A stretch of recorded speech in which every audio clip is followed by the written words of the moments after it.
Abra su Biblia, Apocalipsis capítulo 1, versículos 12 al 16. Estamos en esta sección de Apocalipsis que le hemos titulado La revelación del Cristo glorificado. Es esta sección donde Juan va a presenciar a su maestro divino, pero de una manera revelada en versión al Antiguo Testamento. Lo va a ver diferente de cómo lo conocía cuando lo conoció en su ministerio terrenal. Vamos a ver lo que dice la Escritura.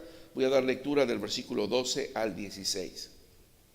Y me volví a ver la voz que hablaba conmigo, y vuelto vi 7 candeleros de oro, y en medio de los 7 candeleros uno semejante al Hijo del Hombre, vestido de una ropa que llegaba hasta los pies, ceñido por los pechos con una cinta de oro, y su cabeza y sus cabellos eran blancos como la lana blanca, como la nieve, y sus ojos como llama de fuego, y sus pies semejantes a latón fino, ardientes como en un horno, y su voz como ruido de muchas aguas.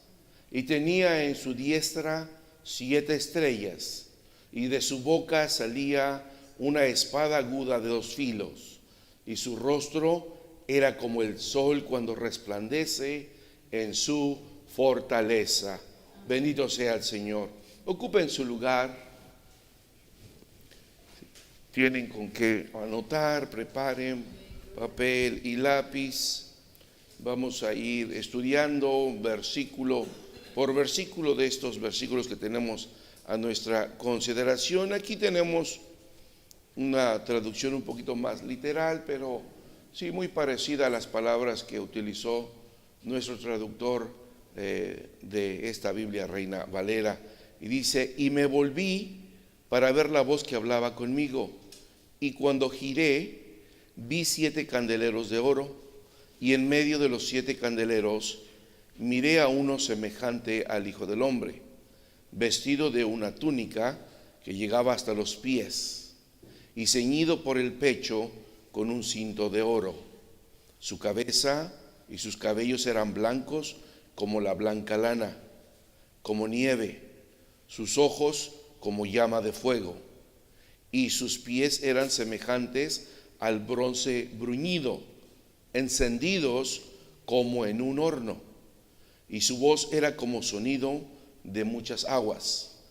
Tenía en su mano derecha 7 estrellas, y de su boca salía una espada aguda de 2 filos, y su rostro era como el sol cuando resplandece en su fuerza, o a mediodía.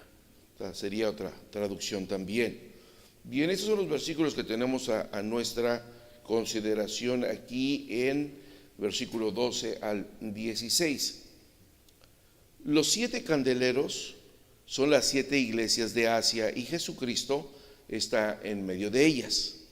Pero por muchos peligros que afronten las iglesias, vemos que Jesucristo las protege siempre con amor absoluto y un poder alentador. Creo que esta es la idea principal de estos versículos. Por medio de su Espíritu, Jesucristo todavía está en medio de la iglesia el día de hoy. Cuando una iglesia se enfrenta a la persecución, por ejemplo, debe tener presente el profundo amor de Cristo y su compasión. Cuando una iglesia es atacada por los conflictos y las contiendas internas, debe recordar el interés de Cristo por la pureza y su intolerancia con el pecado. O sea que esto simboliza 2 cosas: que cuando Cristo está en la iglesia y la iglesia es perseguida, Cristo se convierte en una protección, en un defensor de su iglesia. Cuando los conflictos son internos, Él defiende a su iglesia, pero de los intereses personales de los miembros de la iglesia, procura purificar esa iglesia y muestra su intolerancia hacia el pecado que no ha sido rectificado. Entonces, en esas dos maneras es como entendemos estos versículos. Y dice Juan que estando ahí presente en ese momento, y me volví, dice Juan, al oír la voz a sus espaldas, Juan literalmente giró para ver de dónde provenía la voz. Dado que la comisión de escribir le fue dada a sus espaldas, porque lo vimos en el versículo anterior, dijo: todo lo que veas, escríbelo y envíalo a las iglesias. Tiene una voz que está hablando detrás de sí. Entonces él se vuelve para ver quién está detrás de él. Este propósito es obvio. Al darse vuelta es para ver la voz, pero lo que quiere decir es ver quién es el que habla con él. Aunque nuestro texto dice: y me volví para ver la voz que hablaba conmigo. Esta combinación conceptual de sorpresa y de querer ver quién es el que habla con él, aquí pareciera como identificar dos figuras retóricas que pudieran explicarse como una paradoja. Y una paradoja es como algo que se encuentra, algo que va en contra, ¿no? Es como fui rápido para llegar tarde. No, pues si va rápido es para llegar temprano. Entonces aquí se ve como una paradoja. Por ejemplo, una es la metonímia del efecto de decir la voz, voy a ver la voz, se utiliza para representar a la persona que habla. La otra se llama catacresis, son términos de nuestro lenguaje, figuras retóricas, o incongruencia. Incongruencia es cuando algo no concuerda lo que uno habla con nuestros actos. Dicen: no hay congruencia, dijiste una cosa pero estás haciendo otra. Entonces, como que Juan está diciendo: voy a voltear para ver la voz que habla conmigo, pero realmente lo que está diciendo a través de este juego de figuras retóricas es que él sabe que la voz que escucha hasta cierto punto es desconocida para él. No conoce la voz, no la entiende, no la percibe igual como cuando en la tierra el Señor Jesús hablaba con él. Entonces él quiere ver la voz porque él está consciente hasta este momento que no va a poder ver al que emite la voz. Como cuando Moisés subía al monte Sinaí y hablaba cara a cara con el Señor, sin embargo, a Dios nadie le ha visto jamás. Abraham, Moisés y todos los que hablaron con el Señor en algún momento oyeron la voz. Entonces Juan tiene esa idea: voy a voltear para ver la voz, pero porque sé que no voy a ver a nadie, porque esto es algo celestial, ha sido llevado en el espíritu, en una manera sobrenatural. Entonces dice: me volví para ver a aquel que hablaba conmigo, pudiera ser la traducción, pero sin embargo él hasta este punto creo que está consciente que no va a ver a nadie. Pero cuando él voltea, cuando él gira, literalmente él gira, dice: vi entre los 7 candeleros de oro. O sea, mira 7 candeleros de oro. Eso es lo primero que ve: 7 candeleros de oro. Vi estos 7 candeleros de oro. Sin embargo, creemos que estos 7 candeleros de oro no son, como los pintan algunos, el candelero que estaba en el tabernáculo o en el templo más tarde. Ese candelero de 7 brazos, 7 lámparas, sino por la palabra griega se entiende que era un candelero para una sola lámpara. para una sola luz. No eran 7 candeleros de los que conocemos en el tabernáculo.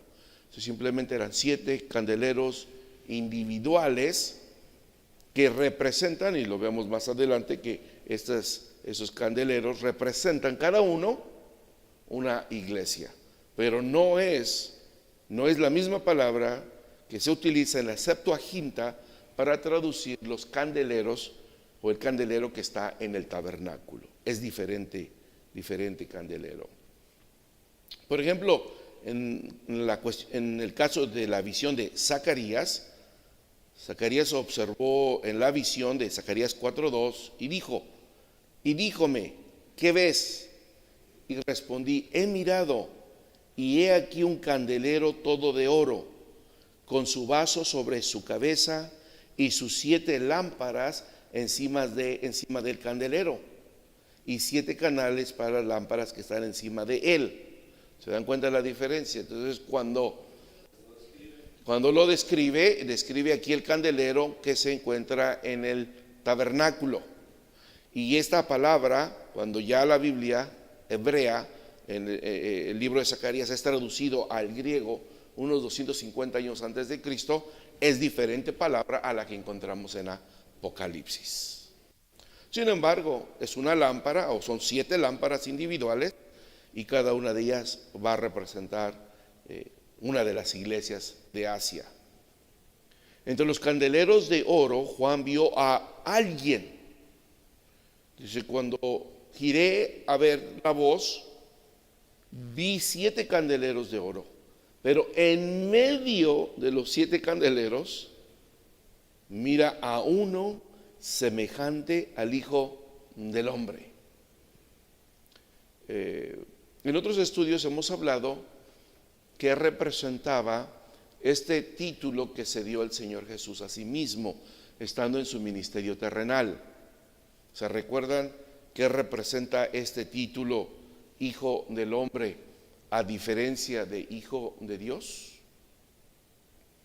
El título Hijo de Dios quiere decir Dios encarnado, o Dios en forma de hombre, Hijo de Dios, o Dios en la tierra como hombre. Pero Hijo del Hombre representa directamente la misión del Mesías, la misión del Cristo, morir por toda la humanidad. Hijo del Hombre significa que Él representa en su sacrificio pascual a toda la humanidad, a todos los hombres. Único hombre que jamás pecó, hombre sin mancha, sin arruga, sin tacha alguna, perfecto en todo, para morir por todos los hombres pecadores. Eso es lo que representa el título Hijo del Hombre, y eso es lo que ve a Juan. Juan ve a Jesús como Hijo del Hombre y lo reconoce. Viendo esos 2 títulos, hermano, no me recuerdo muy bien la parte en la Biblia donde está Hijo del Hombre, pero sí lo hacen ver como Dios, independientemente del Hijo del Hombre o Hijo de Dios, ¿no? Que los judíos entendieron cuando se llamaba Hijo del Hombre, le estaba diciendo yo soy el Mesías. Ok, sí, y lo vamos a ver por qué. Sí, es correcto. Entendieron que él mismo está diciendo que era el Mesías, o lo entendieron como el Hijo de Dios, por la escritura de Daniel. Porque Daniel ya había tenido una revelación, obviamente, siglos antes, y entonces ahí se presenta por primera vez el título. Dice Daniel, y vi a uno como Hijo del Hombre. Entonces, inmediatamente los judíos dicen, si Jesús se autonombra Hijo del Hombre, está queriendo decir que Él es divino, que Él ha venido del cielo. Porque en la visión de Daniel, el Hijo del Hombre viene y se acerca al hombre anciano, al anciano de días, que está sentado en un trono. Y ahorita vamos a unir esas partes, sí vamos a llegar allá. Juan reconoció a Jesús porque vivió con él durante 3 años y medio, y lo había visto como un predicador humilde de Galilea, pero también como el glorificado Hijo de Dios en la transfiguración. ¿Se recuerdan? Esa experiencia sobrenatural. Entonces, cuando Juan ya lo distingue y lo ve, sí lo reconoce. De voz no lo reconoce, porque su voz era como el sonido de muchas aguas. Así es. Dice, uno semejante. Es también una parte expresiva del concepto apostólico de que la personalidad humana de Cristo en su glorificación está revestida con el poder de la majestad divina. Eso es lo que dice el hermano Dilo, que eso es lo que entendieron los judíos cuando Jesús dijo, yo soy el Hijo del Hombre. Daniel 7:13. ¿Una pregunta? Hermano Marcolís, ¿una pregunta o no? No más. Hay micrófono por ahí para que se escuche, en la transmisión también para que se escuche. Si no, los hermanos se quedan en la transmisión, se quedan, sí. Adelante.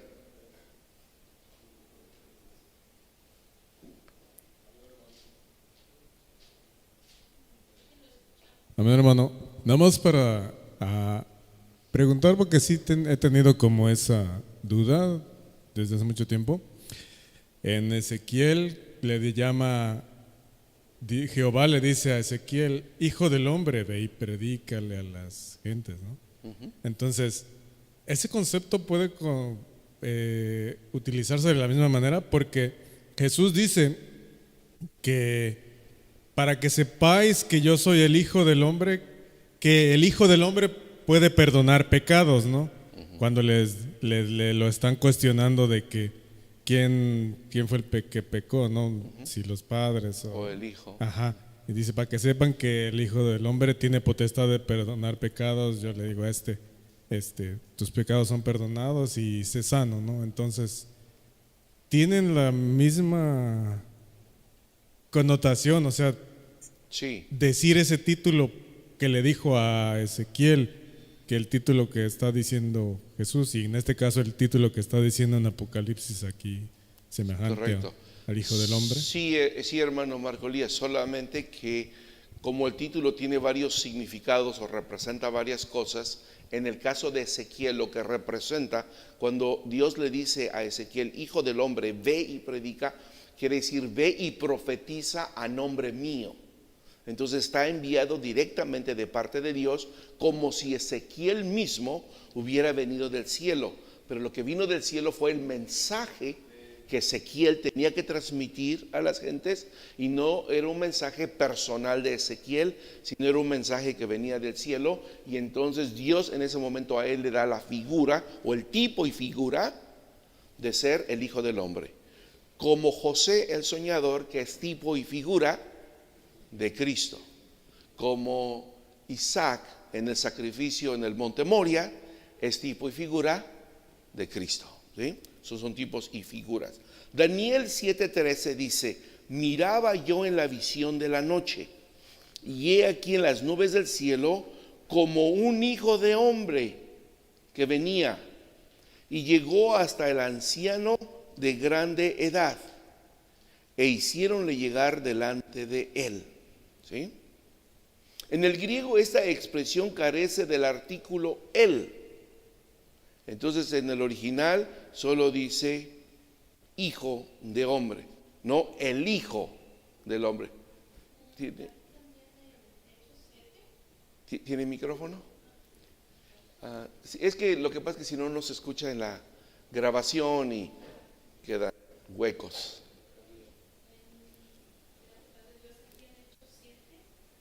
Pero no está prendido, creo, ¿o sí? Miren, no apaguen los micrófonos, el hermano David, él los apaga y los prende cuando los van a ocupar.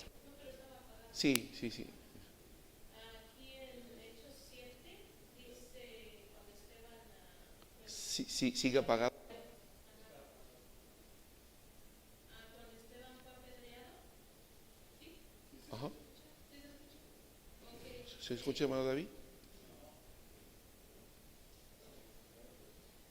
Sí, no los apaguen para que el hermano David tenga total control de los micrófonos. Okay. Aquí en Hechos 7 Ajá. dice cuando Esteban dice, pero Esteban, lleno del Espíritu Santo, puesto los ojos en el cielo, vio la gloria de Dios y a Jesús que estaba a la diestra de Dios, y dijo, he aquí veo los cielos abiertos y al Hijo del Hombre que está a la diestra de Dios. Bien, ¿sí? ¿A quién vio? Él vio a Jesús. Lo vio porque cuando Esteban está dando su discurso, está siendo apedreado, bueno, el Señor Jesús ya está en el cielo. Él ya regresó al cielo. Jesús porta el título del Hijo del Hombre. Y vamos a ver más adelante qué significa eso. Sí, Dios le pague por este texto extra que tenemos ahí. En el griego esta expresión carece del artículo él. Esto es significativo porque son las mismas palabras que Jesús utilizó para referirse a sí mismo. Y en Daniel vi una figura humana, pero su asociación mostraría claramente a todos los lectores del libro de Daniel que era un ser sobrehumano en forma humana. Son dos cosas muy diferentes. O sea, él no miró un nombre, él miró a un ser sobrehumano, pero en forma humana. ¿Y qué era Jesús en la tierra? Era la divinidad, pero en forma humana. Y para un cristiano de los días del apóstol Juan, como de los nuestros, ese ser es Jesucristo. Ese ser es Jesucristo. Nosotros no tenemos duda de eso. Y dice Juan que lo miró y lo empieza a describir, porque se reveló, se manifestó en la visión, y entonces Juan lo empieza a describir. Vestido de una túnica que llegaba hasta los pies. Esta descripción hace notar claramente el sacerdocio de Jesús, como los sacerdotes vestidos con una túnica larga. Esta era la manera en que los sacerdotes se vestían a la hora de hacer sacrificios delante de Dios.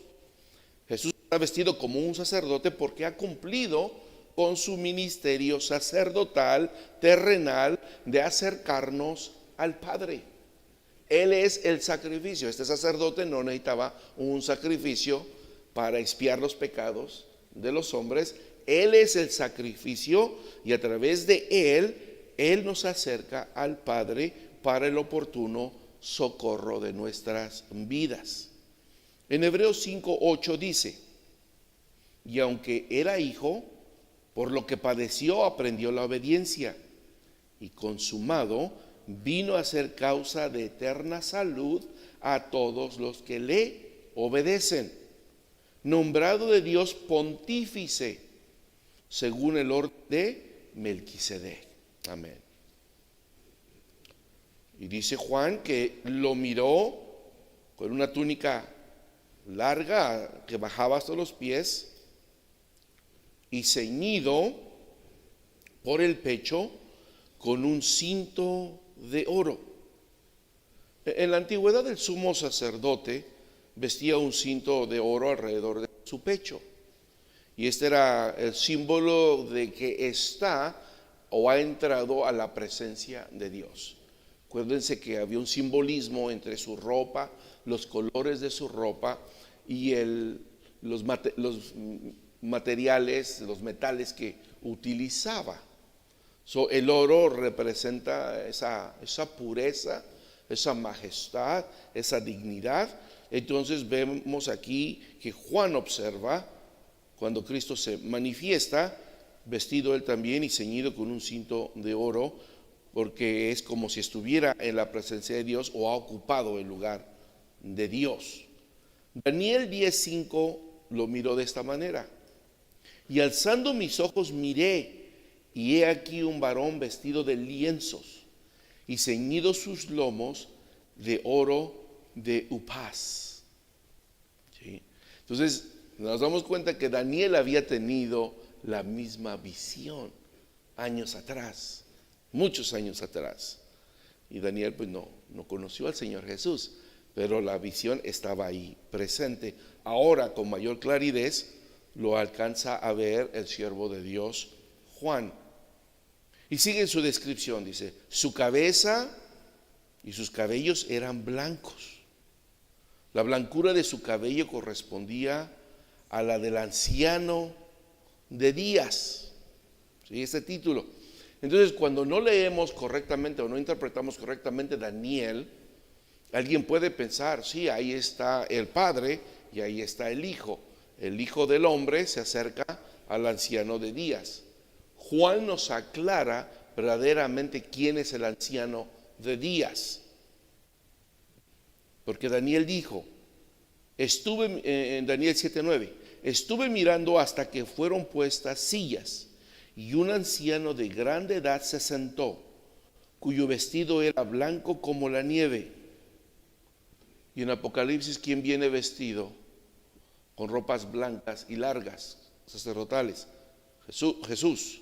Y el pelo, dice Daniel, y el pelo de su cabeza como lana limpia, lana blanca. Y aquí vemos que se está describiendo a Jesús con cabellos blancos.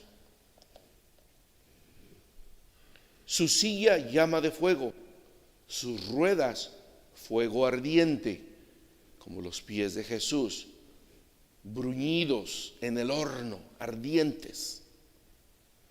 Esta es una referencia directa a Dios Padre, demostrando que el Hijo posee la misma pureza y eternidad que Dios, como lo indica la blancura de su cabeza y cabello. Jesús, con su cabellera blanca, demuestra sabiduría y naturaleza divina. En Juan vemos que Jesús es Dios.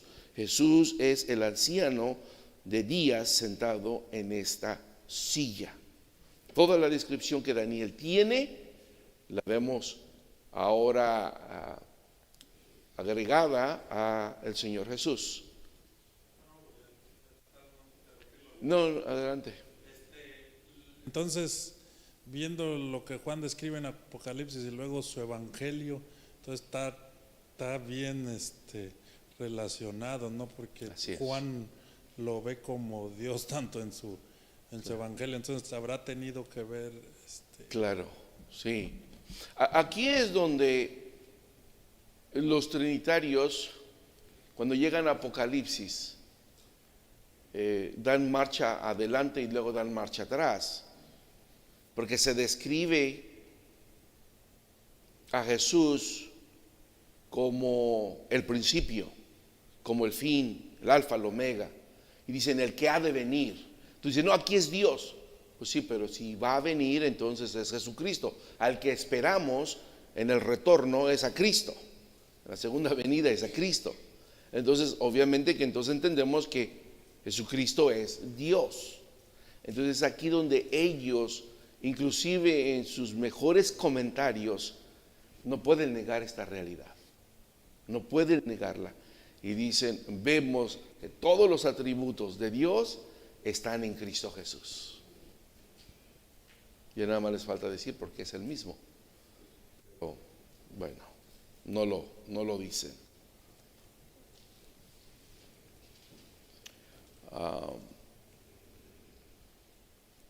Esta es una referencia, como dijimos, directamente al Padre. Y sigue describiéndolo Juan. Sus ojos como llamas de fuego. Acuérdense que él utiliza la palabra como. Esta palabra quiere decir similar. Como quiere decir como si fuera esto, pero no es. No es que Jesús, sus ojos estén echando fuego. Vea usted lumbre en sus ojos. La palabra como es que está describiendo una cualidad. Los ojos de Jesús como llama de fuego describen su juicio penetrante sobre el pecado de todos los tiempos. ¿Por qué? Porque los ojos de Dios están, dice, en una sección dice, sobre los malos. Están mirando cada pecado que cometen. Y un día, con esos ojos de llama de fuego, Él vendrá a hacer su juicio penetrante de justicia. Jesús retornará para hacer juicio sobre los perversos y castigar toda maldad en el mundo, tanto de los hombres como de la bestia, del anticristo, del falso profeta y de Satanás mismo. Nadie se va a librar de la ira y del juicio de Cristo. Y sigue Juan explicándonos la visión. Sus pies semejantes al bronce bruñido, encendidos como en un horno. Usted y yo hemos visto, ¿verdad?, de menos en fotografías, en videos, cuando se están fundiendo los metales y se ven rojo vivo aquello. ¿Qué pasaría si alguien intentara tocar ese metal en esa condición, en esa temperatura? Más de 1200, 1300 grados centígrados, 2000 grados Fahrenheit. No, pues la mano se nos derrite en ese momento, ¿sí? Es intocable. En ese estado Jesús no puede ser tocado por Juan, que todavía está revestido de carne. Juan lo ve, se asombra. Este concepto del juicio eterno sobre los malvados se refuerza aún más con sus pies, que eran como bronce, que arde dentro de un horno y que nadie puede tocar. El altar de bronce, por ejemplo, en el templo, se relacionaba con el sacrificio por el pecado y el juicio divino sobre él. En el altar era donde llevaban el animalito y el pecador ponía las manos en la cabeza del animal para que simbólicamente transfiriera sus pecados, y en el altar era donde se tenía que pagar por el pecado, en el altar de bronce. Entonces ahí vemos esta figura del Antiguo Testamento. Daniel 10:6 dice: y su cuerpo era como piedra de Tarsis, y su rostro parecía un relámpago de la visión que él tiene del Hijo del Hombre, y sus ojos como antorcha de fuego, ¿sí? Y sus brazos y sus pies como color de metal resplandeciente. No resplandecían porque una luz les pegaba, sino porque acababan de salir de la fundación, de donde se meten los metales. Entonces están al rojo vivo, están ardiendo, están recién fundidos. Su voz, vamos a entrar a la voz, ¿cómo lo describe Juan? Dice: la voz del que hablaba conmigo como sonido de muchas aguas. Su voz es comparada con el rugido de las aguas impetuosas de una cascada. Por ejemplo, el sonido impetuoso llama, cuando usted ha tenido la oportunidad, y yo lo comparé con una cascada, bien puede ser un río, pero cuando tuvimos la oportunidad de visitar las cataratas del Niágara, que es una de las más impresionantes en el mundo, tienen un sonido impetuoso, hermanos, rugiente, se siente, y luego el agua, se percibe la vibración por los pies del agua cayendo. Entonces este sonido impetuoso llama la atención de, por ejemplo, de un caminante que mira una cascada y se quiere acercar y pasar por debajo de esa cascada, porque, ¿verdad?, la belleza, la majestad de esa cascada, el sonido le llama la atención. Sin embargo, debe tener sumo cuidado de no ser arrastrado por el peso del agua.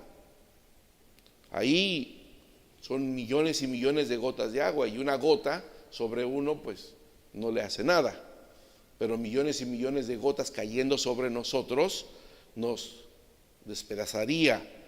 Similar es esta voz de Jesús. Es una voz, un sonido de muchas aguas, al cual no solamente llama nuestra atención, pero cuidado, ¿qué es lo que sale de los labios del Señor?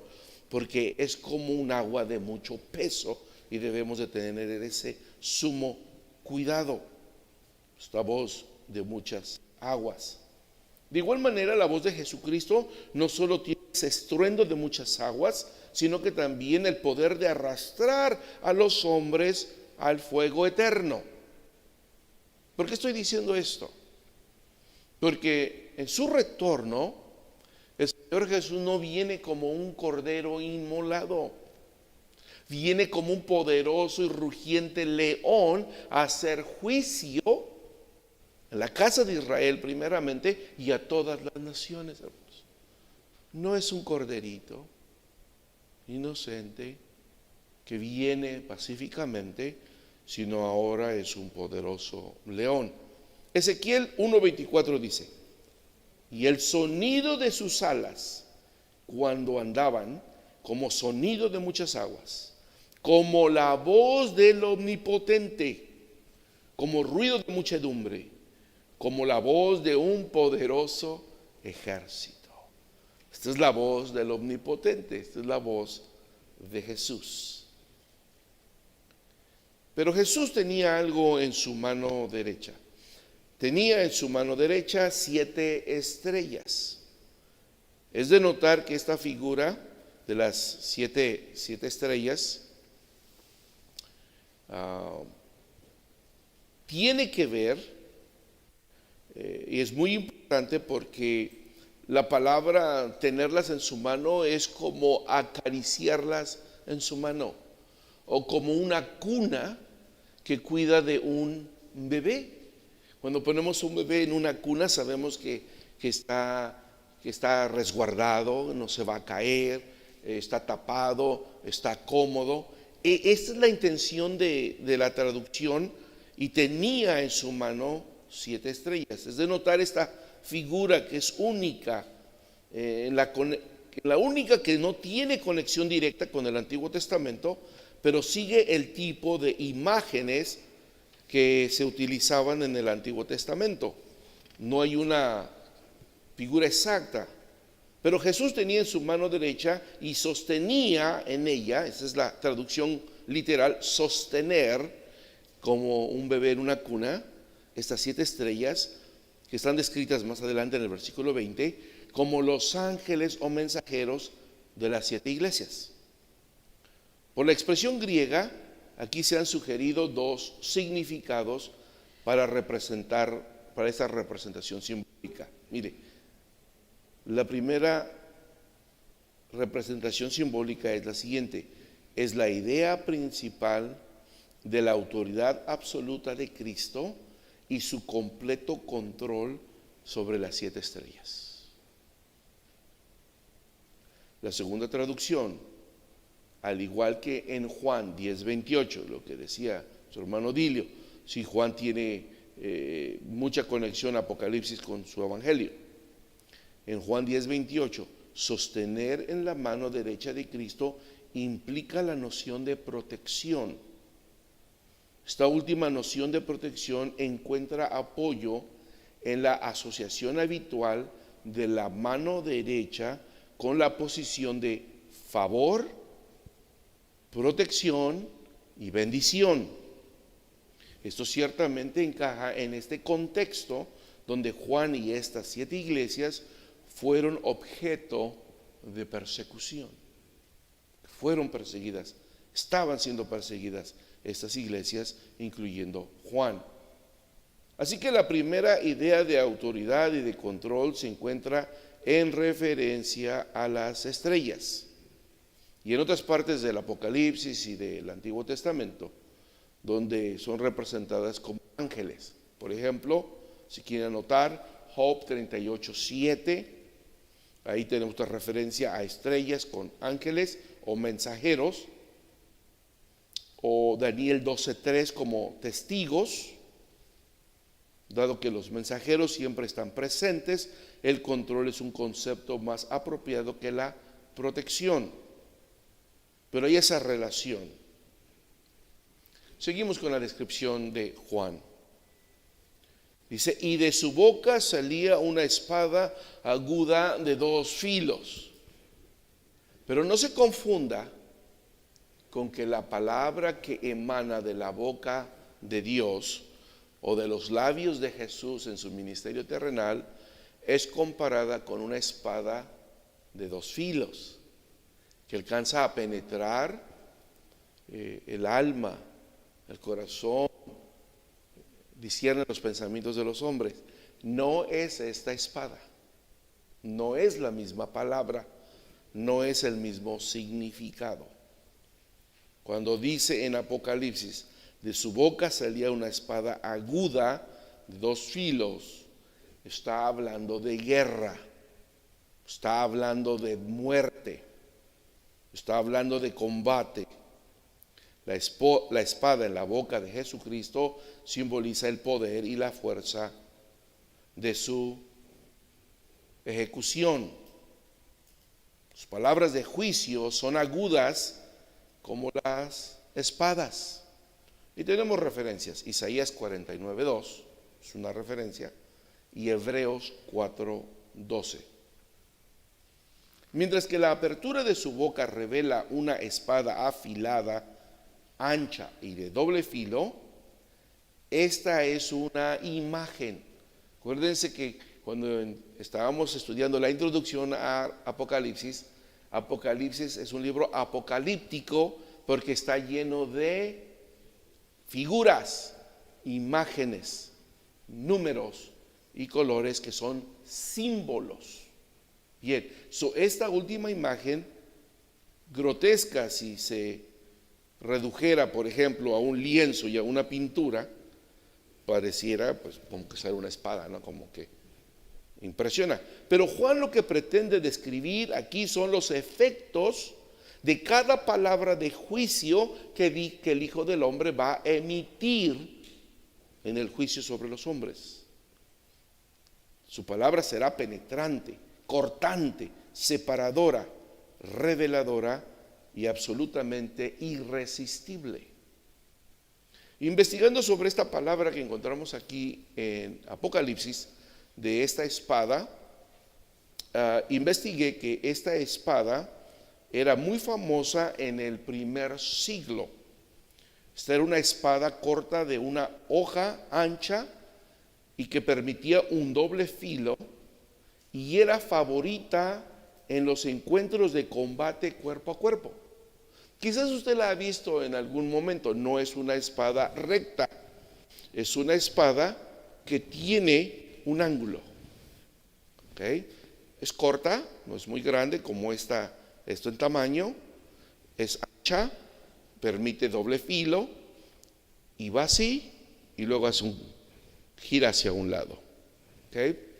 Era fácil de ocultar en la espalda del soldado o en su muslo, pero esa espada era temida por el combate cuerpo a cuerpo, no solamente por el filo de penetrar el cuerpo, sino que ese ángulo facilitaba el cortar la garganta, el cuello al oponente. Esta espada, para que sepa lo feroz que era esta espada y lo temible que era, esta espada fue también conocida como la espada sica romana. Usted la quiere investigar. Usada por los soldados sicos, asesinos de un solo golpe. Por eso se llamaban eso es lo que significaba. Los sicos eran los asesinos de un solo golpe. Con un solo golpe de espada, el enemigo caía sin cabeza o muerto. Esta espada sica romana, usada por los sicos, hoy conocemos esa palabra como los sicarios. Exacto. ¿Sí? Entonces, no era una espada en un combate regular como las que conocemos, sino esto significaba la muerte. La muerte. Y esto es lo que Juan está presentando, lo está mirando y lo está traduciendo, nos lo está explicando. Es comprensible que se considere que la espada, al igual que la palabra hablada, provienen de la boca, ya que la espada romana corta tenía la forma de una lengua humana en la punta. Que una espada fuera de doble filo significaba mayor agudeza. El enfoque resultante de esta parte de la descripción se centra en la autoridad judicial de Cristo para ejecutar a sus enemigos. Combina la fuerza de un guerrero que derrota a sus enemigos en batalla y el pronunciamiento de su sentencia inmediata sobre ellos. Entonces, quien estudia Apocalipsis, hermano, y no se convierte a Cristo, debería estar temblando de temor. Quien escucha Apocalipsis y no se ha convertido, se convierte, porque cuando Cristo retorne, no retornará a Cristo como vino la primera vez hace más de 2000 años. Y sigue diciendo Juan, describe su rostro. Su rostro resplandecía como el sol intenso de mediodía. Al contemplar el rostro de la figura que habla con él, Juan solo pudo describir el efecto como similar o como intentar mirar directamente al resplandor del sol al mediodía. No, pues ¿quién puede ver directamente al sol a mediodía? Quema uno los ojos. Esta última parte de la descripción de Jesús es un fragmento del cántico de Débora y Barak. Por eso es importante que conocer el Antiguo Testamento, porque si no conocemos el Antiguo Testamento, no vamos a poder encontrar las figuras descritas en Apocalipsis en la Biblia. Este es un fragmento del cántico que se encuentra en Jueces 5:31. Para Juan, estas palabras tenían la asociación adicional de su experiencia en el monte de la transfiguración, que ahí estuvo Juan. En aquella ocasión, por ejemplo, más de 65 años antes de esta visión en Apocalipsis, 65 años atrás, Juan estuvo en la transfiguración, miró el rostro de Cristo que resplandecía como el sol, Mateo 17:2. Mientras Juan y otros 2 apóstoles presenciaban este tremendo y anticipada manifestación de gloria que se vería plenamente y se va a ver plenamente en la segunda venida de Cristo. En esta ocasión, el anciano apóstol se distingue por ser el único en recibir una segunda visión anticipada de la gloria de Cristo. Él es el único. Fueron 3 los apóstoles que estuvieron en el día de la transfiguración, pero solamente Juan lo vuelve a ver, ¿verdad? Pero ahora más pronunciada su gloria, pero aún será mayor cuando retorne a la tierra para hacer su juicio. Esta primera visión de Juan entonces incluyó una indicación del oficio mesiánico de Cristo, hermanos, con sus funciones asociadas, todo lo que conlleva que Jesucristo es el Mesías. Por ejemplo, el juicio de los injustos, estamos resumiendo estos versículos, el juicio de los injustos y el consuelo de los justos que sufren, su alto rango que lo hace apto como agente de imponer la ira divina. Su actividad al imponer esa ira, su preexistencia, su inteligencia penetrante que le permite realizar justo juicio, su movimiento entre las iglesias para imponer normas de pureza moral. Todo esto significa en estos versículos y estas figuras en Jesús. Su autoridad sobre los 7 mensajeros y las iglesias que ellos representan. Su poder para vencer a sus enemigos y pronunciar juicios sobre ellos. Y su regreso a la tierra para implementar el juicio sobre toda la humanidad. Eso es lo que representa lo que Juan miró en Cristo. Sus cabellos blancos, sus ojos como llama de fuego, su ropa, su túnica larga, su cinturón de oro, sus pies que brillaban, la espada de su boca, representa todo esto. En conclusión de estos versículos, la imagen entera considerada en su totalidad es simbólica de Cristo, el Santo, que viene a purificar su iglesia y para castigar a quienes persiguen a sus escogidos, hermanos. Para nosotros es un consuelo que Juan haya visto o que Jesús se haya dejado ver de esta manera gloriosa, porque para nosotros significa protección, cuidado, selección, y que Cristo está pendiente de su iglesia. Para los malvados significa que pronto retornará para el juicio final. Esa es la diferencia de esta visión.